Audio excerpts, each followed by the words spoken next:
Chicken குழம்பு. எண்ணெய் சேர்த்து கடுகு, சோம்பு,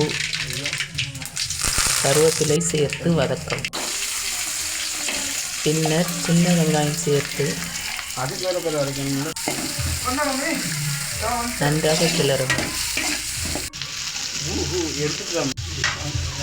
வெங்காயம் பொன்னிறமாக வதக்கிய பின்னர் தக்காளி சேர்த்து வதக்கவும்.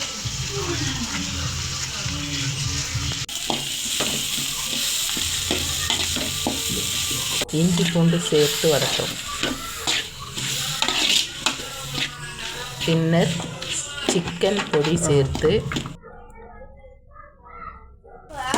தக்காளி வேகுவதற்கு கொஞ்சம் உப்பு சேர்த்து வதக்கவும். சிக்கனை தயிர் ஊற்றி நன்றாக கிளறி அரை மணி நேரம் ஊற வைத்த சிக்கனை சேர்த்து கிளறவும்.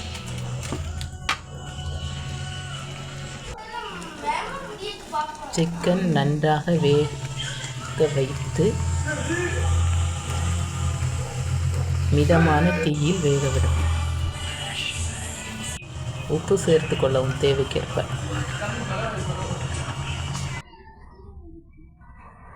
சிக்கன் குழம்பு ரெடி.